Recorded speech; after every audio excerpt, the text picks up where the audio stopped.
नमस्कार दोस्तों, स्वागत है आपका टोटल फिलॉसफी में। ये एक ऐसा मंच है जहां हम दर्शन के अनमोल विचारों को सरल और गहरे अंदाज में आपके सामने लेकर आते हैं। यहां आपको रोजाना सुनने को मिलेंगे हिंदी में दार्शनिक ऑडियो बुक्स, प्राचीन विचारकों से लेकर आधुनिक दार्शनिकों तक की आवाज एक ही जगह पर। तो आइए साथ मिलकर हम दर्शन की इस अनंत यात्रा की शुरुआत करें। हर दिन हर विचार आपको सोचने पर मजबूर करेगा। कल्पना कीजिए कि आप एक ऐसी दुनिया में खड़े हैं जहां समय और गति केवल भ्रम है, जहां तेज दौड़ने वाला कभी धीमे कछुए को पार नहीं कर सकता और हवा में छोड़ा गया तीर स्थिर प्रतीत होता है, भले ही वह लक्ष्य की ओर बढ़ रहा हो। हर चीज जो आपको वास्तविक लगती है वह केवल परसेप्शन का खेल हो सकती है।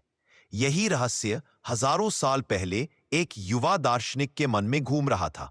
उसका नाम था ज़ेनो। ज़ेनो का जन्म एलिया नगर में हुआ, जो समुद्र के किनारे बसा एक छोटा सा लेकिन दार्शनिकों के लिए प्रेरक शहर था। कहा जाता है कि जब ज़ेनो रोता, लोग सोचते कि यह बालक केवल सामान्य नहीं बल्कि कुछ अद्भुत सोचने वाला है।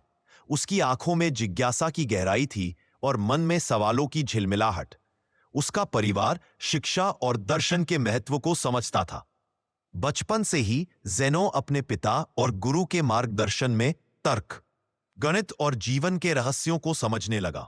वह केवल देखता ही नहीं था, वह महसूस करता, समझता और हर चीज की तह तक जाने की कोशिश करता। समुद्र की लहरें, हवाओं की गति और सूरज की किरणें उसे यह सोचने पर मजबूर करती थीं कि क्या यह सब वास्तव में वैसा है जैसा दिखाई देता है। जैसे जैसे वह बड़ा हुआ, ज़ेनो ने महसूस किया कि परसेप्शन और वास्तविकता के बीच एक गहरा अंतर है। उसके गुरु पार्मेनिदीज ने उसे सिखाया कि केवल वही स्थिर सत्य है जो कभी नहीं बदलता, बाकी सब भ्रम है। यह सिद्धांत ज़ेनो की सोच की नींव बन गया। किशोरावस्था में ही उसने अपने पहले विरोधाभासों के प्रयोग शुरू किए।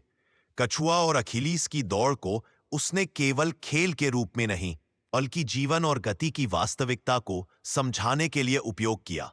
तीर का विरोधाभास भी उसने अपने दोस्तों और सहपाठियों के सामने प्रस्तुत किया। इसमें उसने दिखाया कि समय को क्षणों में बांटने पर तीर हर क्षण स्थिर प्रतीत होता है।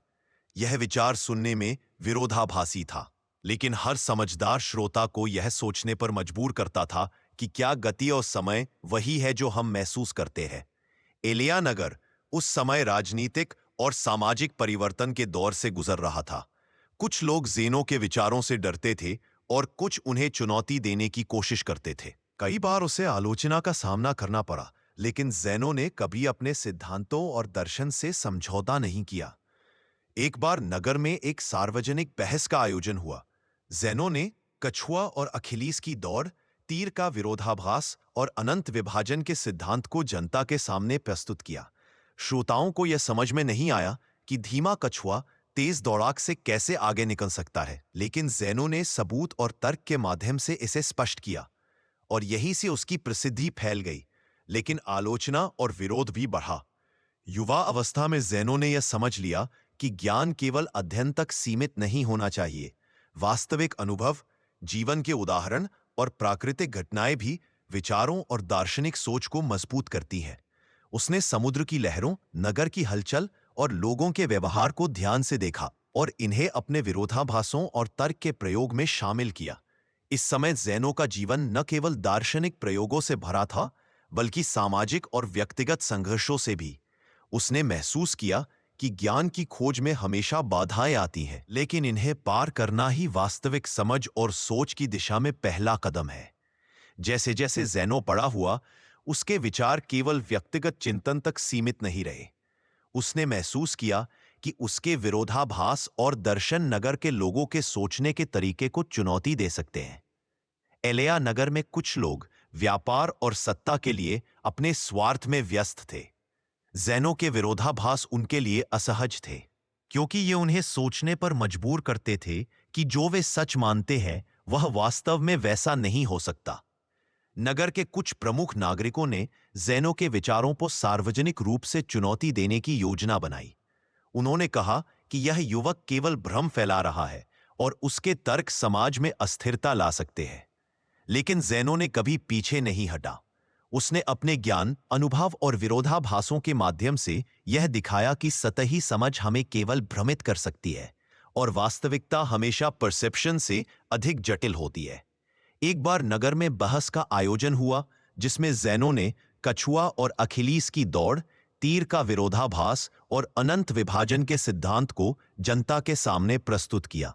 श्रोताओं को यह समझ में नहीं आया कि भीमा कछुआ तेज दौड़ाक से कैसे आगे निकल सकता है, लेकिन ज़ेनो ने सबूत और तर्क के माध्यम से इसे स्पष्ट किया। यह घटना न केवल उसके जीवन का महत्वपूर्ण मोड़ बन गई, बल्कि लोगों के मन में गहरी जिज्ञासा और सोच पैदा की। ज़ेनो ने यह भी महसूस किया कि विरोधाभास केवल तर्क की जटिलता नहीं है, बल्कि जीवन के हर पहलू में लागू होती है। उसने देखा कि नगर में लोगों की परसेप्शन और उनके व्यवहार में अंतर है। लोग सोचते हैं कि वे सभी चीजों को समझते हैं, लेकिन वास्तविकता इससे कहीं अधिक जटिल है। कछुआ और अखिलीस का विरोधाभास केवल गति और समय तक सीमित नहीं है, यह जीवन के सतत प्रयास और धैर्य की शक्ति को भी दर्शाता है। तीर का विरोधाभास समय की प्रकृति को चुनौती देता है। ज़ेनो ने दिखाया कि यदि समय को क्षणों में बांट दिया जाए तो तीर हर क्षण स्थिर प्रतीत होगा। इसका अर्थ यह है कि गति केवल इल्यूजन है। अनंत विभाजन सिद्धांत यह स्पष्ट करता है कि किसी भी प्रक्रिया को अनंत में विभाजित करके देखने पर वास्तविकता हमेशा हमारी परसेप्शन से अलग होती है। इन विरोधाभासों के माध्यम से ज़ेनो ने लोगों को यह सिखाया कि जीवन में सतही समझ पर निर्भर नहीं रहना चाहिए। हर घटना, हर प्रक्रिया और हर नियम के पीछे गहन सत्य छिपा होता है। उन्होंने अपने अनुयायियों को यही ज्ञान दिया कि ज्ञान और सत्य की खोज केवल अध्ययन, अवलोकन और निरंतर प्रश्न पूछने की क्षमता से होती है। ज़ेनो के जीवन में सामाजिक और राजनीतिक संघर्ष ने उसे और मजबूत बनाया। नगर के लोग उसे चुनौती देने लगे, कभी आलोचना की, कभी उपेक्षा की, लेकिन ज़ेनो ने कभी अपने सिद्धांतों से समझौता नहीं किया। उसने दिखाया कि ज्ञान और सत्य की खोज में बाधाएं केवल परीक्षण है और इन्हें पार करना ही वास्तविक समझ की दिशा में पहला कदम है। अंततः ज़ेनो का दर्शन और उसके विरोधाभास शताब्दियों तक जीवित रहे। उनके अनुयायियों ने उनकी शिक्षाओं को संरक्षित किया और आने वाली पीढ़ियों तक पहुंचाया। उनके विचार आज भी दार्शनिकों, गणितज्ञों और वैज्ञानिकों को प्रेरित करते हैं। ज़ेनो की कहानी हमें यह याद दिलाती है कि ज्ञान और सत्य की खोज अनंत है और यह यात्रा ही मानव जीवन का सबसे बड़ा अनुभव है। उनका जीवन केवल विचारों का नहीं, बल्कि अनुभव, संघर्ष और खोज का प्रतीक बन गया। हर विरोधाभास, हर प्रश्न और हर रहस्य यह दिखाता है कि जीवन और ज्ञान की खोज कभी समाप्त नहीं होती। यही कारण है कि ज़ेनो की जीवन यात्रा, उनके विरोधाभास, संघर्ष और दार्शनिक योगदान सदियों तक जीवित रहे। उनकी विरासत हर मानव को सोचने, सवाल पूछने और सतही ज्ञान से ऊपर उठने की प्रेरणा देती है। ज़ेनो ने अपने विरोधाभासों के माध्यम से यह दिखाया कि जीवन और वास्तविकता की समझ कितनी जटिल हो सकती है। कछुआ और अखिलीस की दौड़ केवल गति का सवाल नहीं थी, बल्कि धैर्य और लगातार प्रयास की शक्ति का प्रतीक थी। वह यह समझाना चाहता था कि सतही दिखाई देने वाली चीजें हमेशा वास्तविकता नहीं होती। तीर का विरोधाभास समय और गति के विचार को चुनौती देता है। ज़ेनो ने यह सिद्ध करने की कोशिश की कि अगर किसी प्रक्रिया को क्षणों में बांट दिया जाए तो हर क्षण स्थिर प्रतीत होता है। इसका अर्थ यह है कि गति केवल परसेप्शन की तरह होती है और वास्तविकता। ज़ेनो ने यह दिखाया कि किसी भी वस्तु या प्रक्रिया को अनंत में बांटने पर हम कभी पूर्ण रूप से वास्तविकता तक नहीं पहुंच सकते। यह विचार सुनने में विरोधाभासी था, लेकिन इसका उद्देश्य लोगों के मन में गहरी सोच और जिज्ञासा उत्पन्न करना था। ज़ेनो का यह दर्शन केवल तर्क और गणित तक सीमित नहीं था, उसने इसे जीवन के हर पहलू में लागू किया। नगर के लोगों के व्यवहार, उनके निर्णय और उनके दैनिक क्रियाकलापों में उसने यह देखा कि परसेप्शन और वास्तविकता के बीच हमेशा अंतर होता है। यही कारण था कि उसने अपने अनुयायियों को सतही ज्ञान पर विश्वास करने से मना किया और हर चीज की तह तक जाने का आग्रह किया। सामाजिक और राजनीतिक संघर्ष भी उसके जीवन का हिस्सा थे। नगर के कुछ लोग उसके विचारों से असहज थे और उसे चुनौती देने की कोशिश करते थे, लेकिन ज़ेनो ने कभी पीछे नहीं हटा। उसने दिखाया कि ज्ञान और सत्य की खोज में बाधाएं केवल परीक्षा है और इन्हें पार करना ही वास्तविक समझ और सोच की दिशा में पहला कदम है। ज़ेनो के दार्शनिक प्रभाव ने केवल उसके समय तक सीमित नहीं रहा। उनके विचार प्लेटो, अरस्तु और बाद के दार्शनिकों तक पहुंच गए। गणित और विज्ञान में उनके विरोधाभासों ने नए दृष्टिकोण को जन्म दिया। उनका यह दर्शन सिखाता है कि केवल देखने या सुनने से ज्ञान प्राप्त नहीं होता। अनुभव, अवलोकन और निरंतर सवाल पूछना ज्ञान का असली आधार है। उनके जीवन और विचार आज भी दार्शनिकों, वैज्ञानिकों और शोधकर्ताओं को प्रेरित करते हैं। उनकी शिक्षाएं यह दिखाती हैं कि सतही ज्ञान कभी स्थायी नहीं हो सकता। ज्ञान की वास्तविक खोज निरंतर प्रयास, गहन सोच और अनुभव के माध्यम से होती है।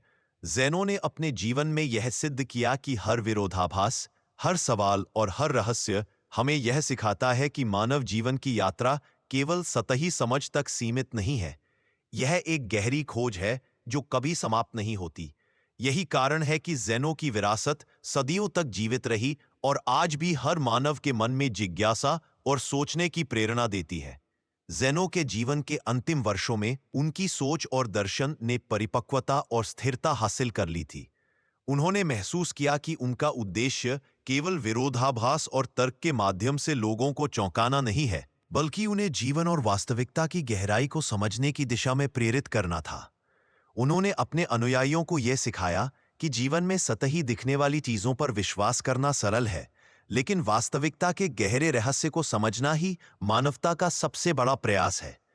परसेप्शन और वास्तविकता के बीच अंतर को समझना केवल दार्शनिकों के लिए नहीं, बल्कि प्रत्येक व्यक्ति के लिए आवश्यक है। उनके विरोधाभास, जैसे कि कछुआ और अखिलीस की दौड़, तीर का विरोधाभास और अनंत विभाजन, अब केवल विचार प्रयोग नहीं रहे, ये जीवन के अनुभव का हिस्सा बन गए। कछुआ और अखिलीस की दौड़ धैर्य और लगातार प्रयास की शक्ति को दर्शाती है। पीर का विरोधाभास समय और गति की वास्तविकता को चुनौती देता है। अनंत विभाजन सिद्धांत यह स्पष्ट करता है कि किसी भी प्रक्रिया को अनंत में विभाजित करने पर वास्तविकता हमेशा परसेप्शन से अलग होती है। ज़ेनो का प्रभाव केवल उनके समय तक सीमित नहीं रहा। उनके विचार प्लेटो, अरस्तु और बाद के दार्शनिकों तक पहुंचे। गणित और विज्ञान में उनके विरोधाभासी के सिद्धांतों ने नए दृष्टिकोण को जन्म दिया। उनके विचार यह सिखाते हैं कि केवल देखने या सुनने से ज्ञान प्राप्त नहीं होता। अनुभव, अवलोकन और निरंतर प्रश्न पूछना ज्ञान का असली आधार है। उनके जीवन में सामाजिक और राजनीतिक संघर्ष ने उन्हें और मजबूत बनाया। नगर के लोग उन्हें चुनौती देने लगे, कभी आलोचना की, कभी उपेक्षा की, लेकिन ज़ेनो ने कभी अपने सिद्धांतों से समझौता नहीं किया। उन्होंने दिखाया कि ज्ञान और सत्य की खोज में बाधाएं केवल परीक्षण है और इन्हें पार करना ही वास्तविक समझ की दिशा में पहला कदम है। ज़ेनो की मृत्यु के बाद भी उनका दर्शन और सोच जीवित रही। उनके अनुयायियों ने उनकी शिक्षाओं को संरक्षित किया और आने वाली पीढ़ियों तक पहुंचाया। उनके विचार आज भी दार्शनिकों, गणितज्ञों और वैज्ञानिकों को प्रेरित करते हैं। उनकी कहानी हमें यह याद दिलाती है कि ज्ञान और सत्य की खोज अनंत है और यह यात्रा ही मानव जीवन का सबसे बड़ा अनुभव है। उनका जीवन केवल विचारों का नहीं, बल्कि अनुभव, संघर्ष और खोज का प्रतीक बन गया। हर विरोधाभास, हर प्रश्न और हर रहस्य यह दिखाता है कि जीवन और ज्ञान की खोज कभी समाप्त नहीं होती। यही कारण है कि ज़ेनो की जीवन यात्रा, उनके विरोधाभास, संघर्ष और दार्शनिक योगदान सदियों तक जीवित रहे। उनकी विरासत हर मानव को सोचने, सवाल पूछने और सतही ज्ञान से ऊपर उठने की प्रेरणा देती है। दोस्तों, अगर आपको यह दार्शनिक सफर पसंद आया हो तो चैनल को लाइक, शेयर और सब्सक्राइब करना मत भूलिए। आपका एक छोटा सा सहयोग हमें और भी गहरी और बेहतरीन दार्शनिक किताबें व विचार आपके तक पहुंचाने की ताकत देता है। आपका बहुत बहुत धन्यवाद कि आपने टोटल फिलॉसफी के साथ अपना कीमती समय साझा किया। फिर मिलेंगे एक नए विचार, एक नई खोज के साथ। तब तक के लिए सोचते रहिए, समझते रहिए और दर्शन के इस सफर में हमारे साथ बने रहिए।